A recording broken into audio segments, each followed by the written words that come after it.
Bonjour à tous et bienvenue sur Chagaratech.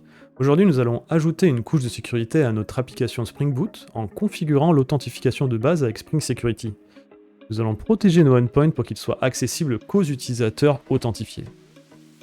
Commençons par ajouter la dépendance qu'il faut de Spring Security à nos dépendances existantes.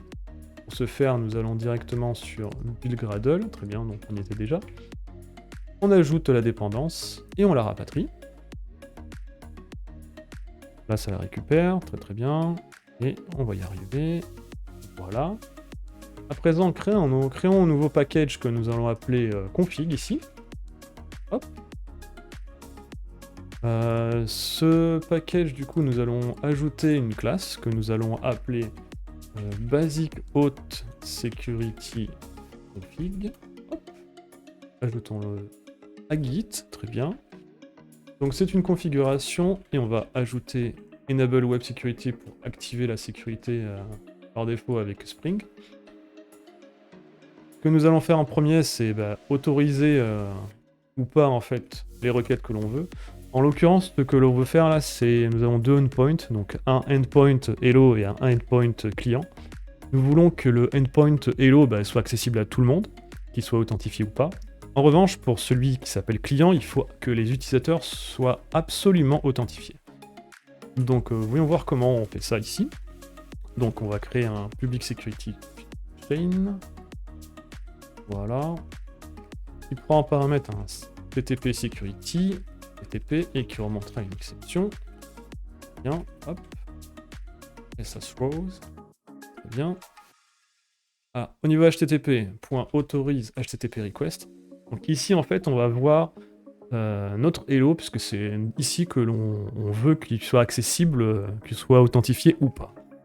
Donc, auth de auth.requestMatcher. Dans le request matcher, on va mettre le /hello. Et on va faire .permitAll. Voilà. Suivi de anyRequest.authenticated. Voilà. Et on va, pour les autres endpoints, donc en l'occurrence le client, on va utiliser le HTTP basic with default de Spring. Là, concrètement, ce que ça veut dire, c'est que toutes les autres requêtes qui ne matchent pas du coup avec ça, donc en l'occurrence /hello, auront une authentification par défaut, que l'on va définir juste après. On retourne http.build. À présent, nous avons besoin d'un utilisateur et d'un mot de passe pour pouvoir nous authentifier. C'est ce que nous allons définir juste là, au travers d'un user detail service. User detail service, voilà. Il a un paramètre, un password encodeur. Et ici, nous allons créer notre user. Pour se faire un user detail, hop, égale user.withUsername. Donc notre nom d'utilisateur, ça sera tout simplement user.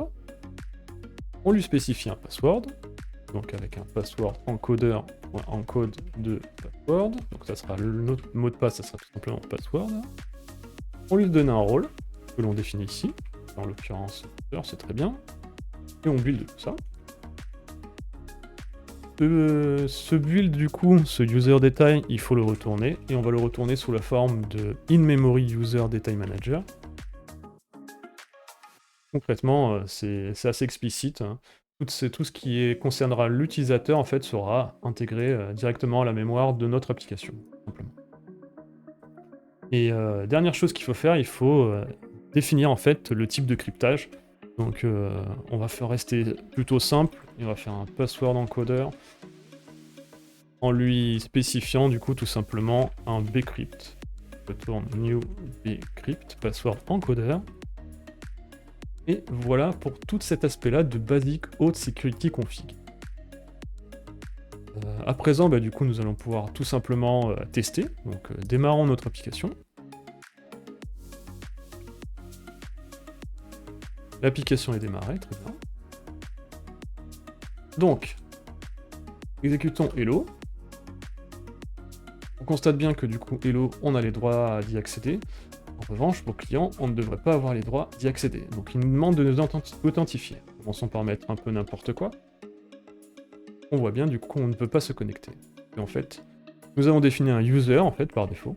Donc user avec password. Donc une fois en fait que j'insère user et password ici, hop, magie, nous pouvons du coup accéder du coup à toutes les données de /client. Et voilà, c'est aussi simple que ça. Nous avons ajouté l'authentification de base à notre application Spring Boot en utilisant Spring Security et de la configuration en mémoire. Si vous avez aimé cette vidéo, n'oubliez pas de la liker et de vous abonner pour plus de contenu sur le développement avec Spring Boot. Merci d'avoir regardé et à la prochaine!